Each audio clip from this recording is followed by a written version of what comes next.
नमस्कार। आज का मुद्दा में आपका स्वागत है।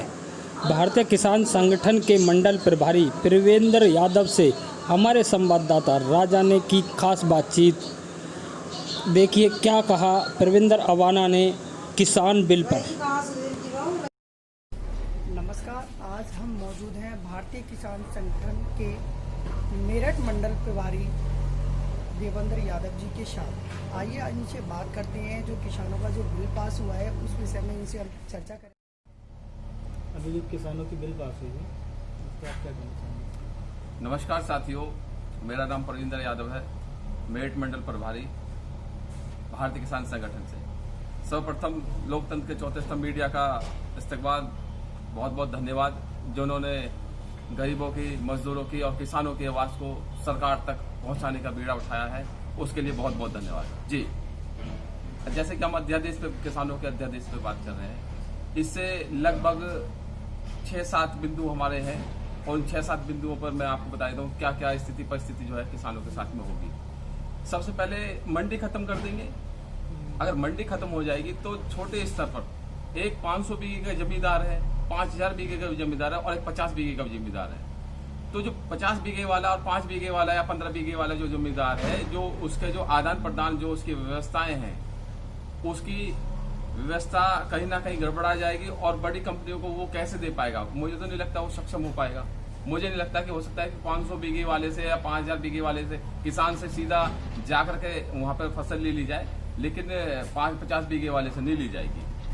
कहीं ना कहीं किसानों की जो खेती है और जब निजी हाथों में, निजी कंपनियों में चली जाएगी तो मिलावटखोरों की जो है मिलावटखोरी बहुत ज्यादा बढ़ जाएगी और इस मिलावटखोरी से जो है किसानों की और ज्यादा दुर्गति होगी। जो जय जवान जय किसान का जो नारा है, जय जवान जय किसान का जो नारा है, वो नारा ही बन के रह गया है।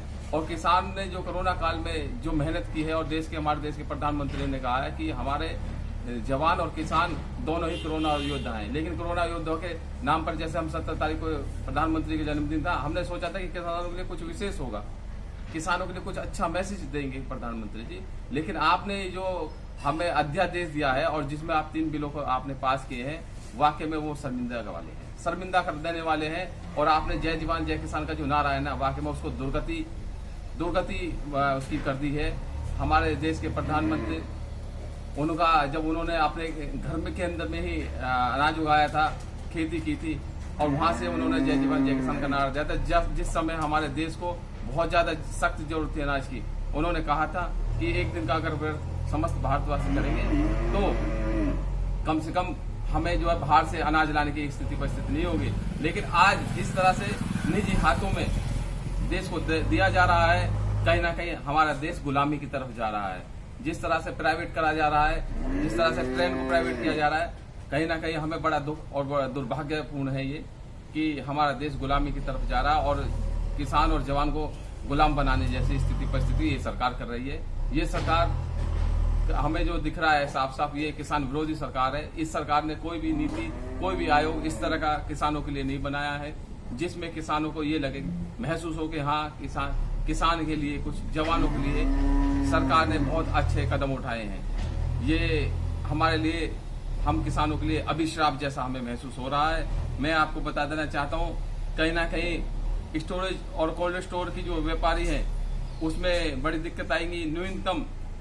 न्यूनतम मूल्य का है उसमें भी जो है कमजोरी आएगी। किसानों की जो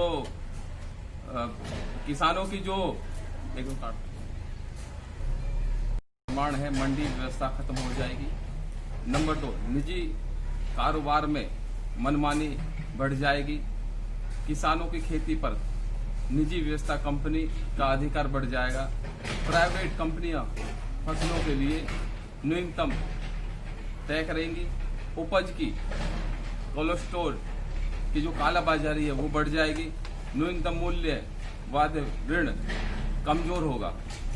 किसानों को किसान नहीं तो देश नहीं बचे पाएगा, वो बड़ा मुश्किल है। और सरकार की पिछले ऐतिहासिक नोटबंदी और जीएसटी दोनों ही जो है देश को बर्बाद कर देने जैसी स्थिति परिस्थिति में किसानों को ले आया है। भारतीय किसान संगठन इसका घोर विरोध करता है और या तो सरकार इस अध्यादेश को वापसी ले, अन्यथा भारतीय किसान संगठन बहुत ही जल्द देश के अंदर बहुत ही हर ब्लॉक स्तर पर, जिले स्तर पर और प्रदेश स्तर पर जो है इस सरकार के खिलाफ में, इन अध्यादेशों के खिलाफ में अपनी आवाज को बुलंद करेगा और जगह जगह ज्ञापन देगा।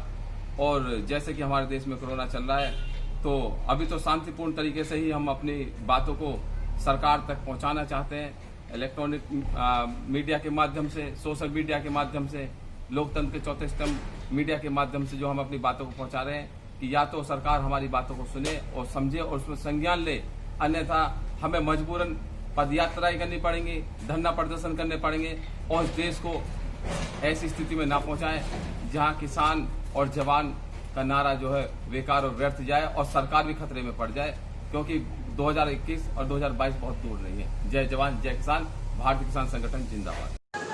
खबर को लाइक, सब्सक्राइब और शेयर करें। आज का मुद्दा।